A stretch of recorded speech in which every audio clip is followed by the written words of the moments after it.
പ്രേമസ്വരൂപനാം സ്നേഹസതീർത്യൻ്റെ കാൽക്കലൻ കണ്ണീർ പ്രണാമം. ഹലോ, ഇന്നൊരു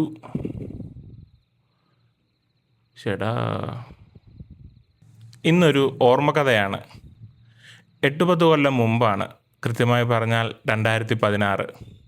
അന്ന് ഞാൻ ഉദയസൂര്യൻ്റെ നാട്ടിൽ രാത്രി ഏതാ പകലേതാ എന്നറിയാണ്ട് പണിയെടുക്കുന്ന കാലം.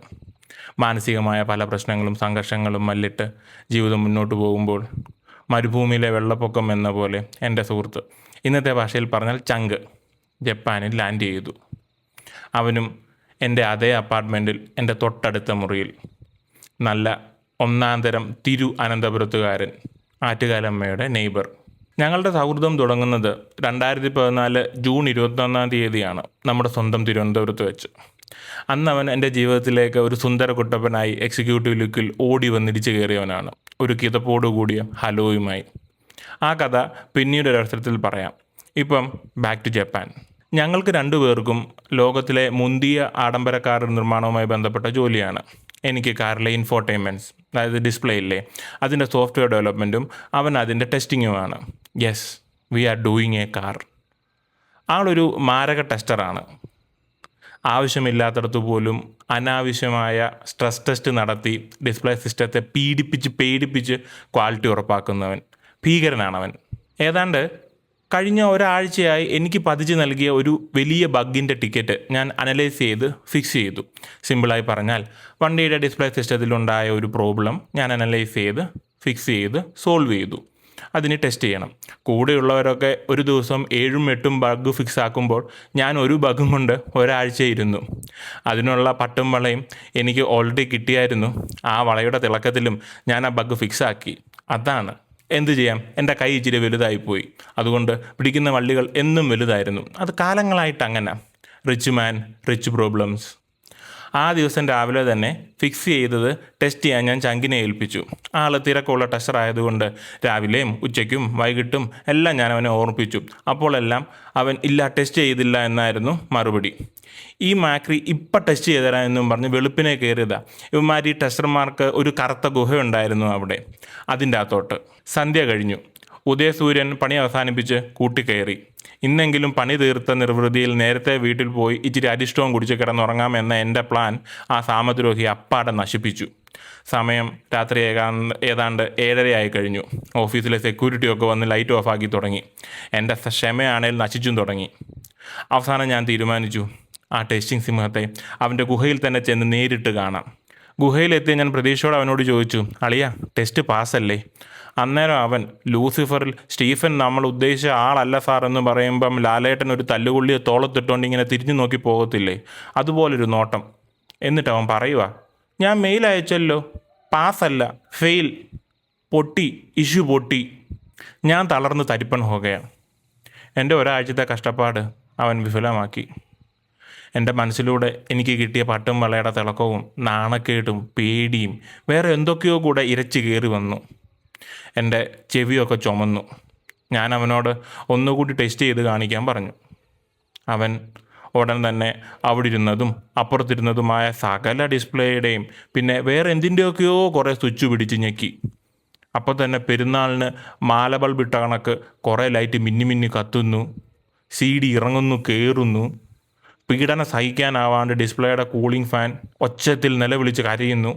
അവസാനം അവനൊരു ഭ്രാന്തനെ പോലെ അലറി വിളിച്ചു, ദാണ്ടേ ഇഷ്യൂ ഫിക്സ് ആയിട്ടില്ല.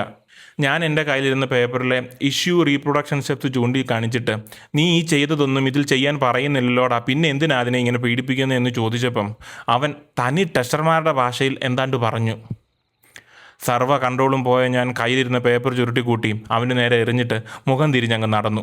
അപ്പം താൻ്റെ പുറകിൽ ഞങ്ങളുടെ മാനേജർ. പുള്ളി സ്ലോ മോഷനിൽ തുറന്ന അടയ്ക്കുമായിരുന്നു. ഞാൻ മനസ്സിലോർത്തു, അടുത്ത പട്ടും വളയെ ഒത്തു, മാങ്ങ. എന്തെങ്കിലും വരട്ടെ എന്ന് വെച്ച് ഞാൻ സീറ്റിൽ പോയി അവൻ അയച്ചു തന്ന റിപ്പോർട്ട് നോക്കി ഇഷ്യൂ വീണ്ടും അനലൈസ് ചെയ്യാനിരുന്നു. ഒരു 8:30 കാണും. അവൻ എൻ്റെ അടുത്ത് വന്നിട്ട് ചോദിച്ചു, ഇറങ്ങുന്നില്ലേ? ഞാൻ മിണ്ടിയില്ല. അവൻ ഇറങ്ങുക അത്രേ. അവൻ ഇറങ്ങാമല്ലോ, പെട്ടത് ഞാനല്ലേ. ഇറങ്ങാൻ നേരം അവൻ എന്നോട് പറഞ്ഞു, ഞാൻ പോകുന്ന വഴി ക്യാബേജ് വാങ്ങിക്കാം, നീ വന്നിട്ട് തോരൻ വെക്കാമല്ലോ. ഞാൻ ഒന്നും മിണ്ടിയില്ല. അങ്ങനെ ഒരു 10-10:30 ആയപ്പം ഞാൻ ആ ഇഷ്യൂ ഫിക്സാക്കി അവന് റീടെസ്റ്റിന് അയച്ചിട്ട് വീട്ടിലോട്ട് തിരിച്ചു. ലാസ്റ്റ് ട്രെയിനും പോയിരുന്നതുകൊണ്ട് 5-6 കിലോമീറ്റർ നടന്ന് ഏകദേശം ഒരു 11:30 ആയപ്പോൾ ഞാൻ വീടിനടുത്തെത്തി. വരുന്ന വഴി ജംഗ്ഷനിലെ ആര്യവൈദ്യശാലയിൽ നിന്ന് 2 കുപ്പി അരിഷ്ടവും വാങ്ങി, ഒന്നവനും മറ്റേത് എനിക്കും. അടുക്കളപ്പുറത്തുള്ള ജനാലയിലൂടെ ഞാൻ അകത്തോട്ട് നോക്കിയപ്പം അവൻ ഓഫീസിൽ നിന്ന് വന്ന പടുതി തോളത്ത് ബാഗ് ഇട്ടുകൊണ്ടിരുന്ന് ക്യാരറ്റ് അരിയുന്നു. ക്യാബേജ് മേടിക്കാമെന്നും പറഞ്ഞു പോയവൻ ക്യാരറ്റ് അരിയുന്നു. ഇവൻ ക്യാബേജ് ഏതാ ക്യാരറ്റ് ഏതാ എന്നറിയാത്തവനാണോ എന്ന് ചിന്തിച്ച് വൈകിട്ടത്തെ കലിപ്പിൻ്റെ ബാക്കിയുമായി കതക് തള്ളി തുറന്ന് ഞാൻ അടുക്കളയിലോട്ട് ചെന്നു. അവൻ ഞെട്ടി എന്നെ ഒന്ന് നോക്കി. ഞാൻ അവനോട് ചോദിച്ചു, ഇതാണോടാ നിൻ്റെ ക്യാബേജ്?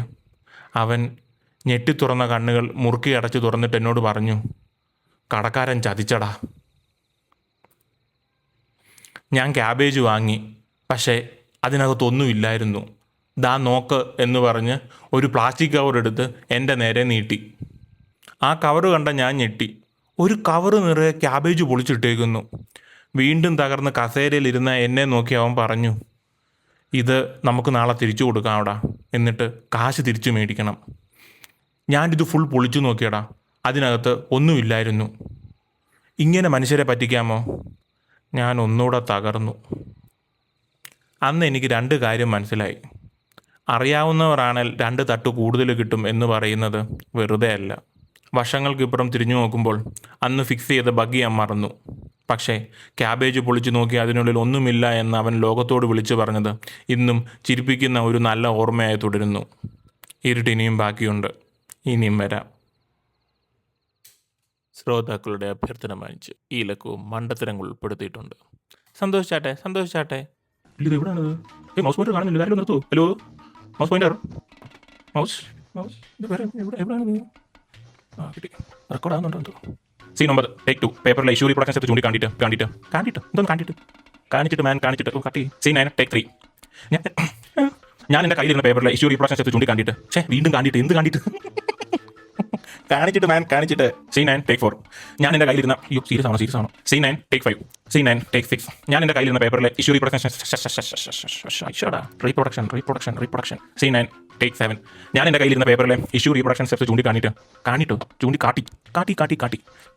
കൊണ്ടുപോകണമല്ലോ. Scene 9 take 8. ആരെ കെട്ടിക്കാണ് ഞാൻ അങ്ങോട്ട് നോക്കിയത്? കഴിഞ്ഞു.